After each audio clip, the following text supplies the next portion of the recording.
সম্মানিত দক্ষিণগঞ্জ উপজেলার সম্মানিত সুশীল নাগরিকবৃন্দ, আমরা দক্ষিণগঞ্জ উপজেলার পাগলার কান্দিগাঁও গ্রামের পশ্চিমের প্রান্তিক প্রত্যন্ত অঞ্চলের কিষাণ কায়স্থ পরিবারের বিস্তীর্ণ ফসলের মাঠ।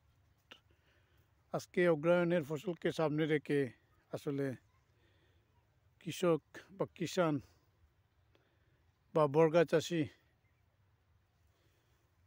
এটা আমার মনে হয় আজি আব্দুল হাকিম সাহেবের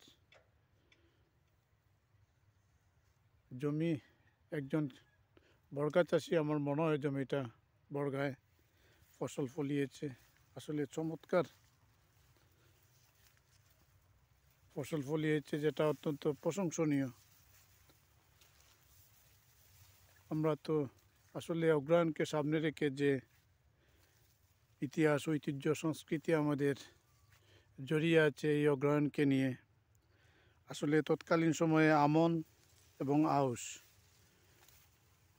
প্রতি ঘরে ঘরে ফসলের উৎপাদন করতেন। আসলে সময়ের কালের পরিবর্তে এখন শুধু ইরি আর পুরো এই দুটা ফসলই আমাদের প্রত্যন্ত অঞ্চলে প্রচলিত আছে। আজকের ইরি ফসল যদি আমরা দেখি, খেয়াল করি, বিভিন্ন প্রজাতি, যা বর্তমানে আমার জানা মতে আমি শখানেক ধানের প্রজাতির প্রত্যক্ষ হয়েছি আমাদের নকশি বাংলা এন্টারপ্রাইজে। সবগুলো প্রজাতি আমদানিকৃত বিদেশ থেকে।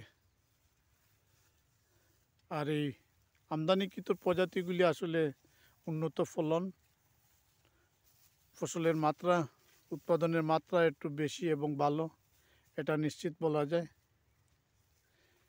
আমরা ছোটোবেলা দেখেছি যখন আমাদের পরিবারের বা অন্যান্য গ্রামের মানুষ যারা এই অগ্রহায়ণের ফসল ফলাতেন, তখন আমরা দেখতাম আউশ, আমন, ইরি তিনটা ফসল ফলাতেন।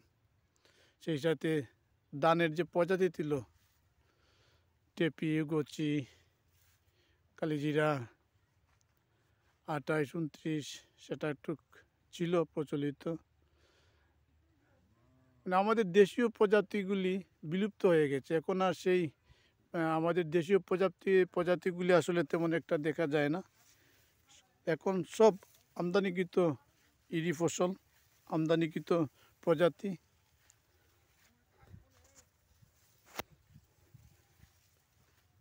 সময় যেমন থেমে থাকে না, সময়ের সাথে যেমন প্রতিযোগিতামূলক আসলে আজকের এই কৃষিকে যদি আমরা একটু আধুনিক প্রযুক্তিতে প্রতিযোগিতামূলক কৃষি বলি, কিভাবে আমাদের অন্যান্য দেশের মতো আমরা উন্নত প্রযুক্তিতে ধান ফলন করতে পারি, আসলে এই প্রতিযোগিতা আমাদের বাংলাদেশ সরকার, কৃষি অধিদপ্তর সেটা চলমান রেখেছে। কিভাবে দেশকে খাদ্য স্বনির্ভর, উন্নত একটা আত্মস্বনির্ভর একটা উৎপাদনশীল জাতি হিসাবে গড়ে তুলতে পারে, আসলে এই লক্ষ্যে বাংলাদেশ সরকার কৃষি অধিদপ্তরে কাজ করছে। আমরা যদি আজকে খেয়াল করি, প্রায় 50-60% উৎপাদন যদি আমরা কৃষিখাত থেকে, এগ্রিকালচার থেকে আমাদের সরকার প্রতি বছরই উৎপাদন করে থাকে। এই লক্ষ্যে যদি আমাদের প্রতিযোগিতামূলক কৃষি আমাদের বাংলাদেশে প্রচলিত রাখে, তাহলে আমাদের বাংলাদেশ সরকার আসলে কৃষিকে একটা উন্নয়নশীল কৃষিতে, উৎপাদনশীল কৃষিতে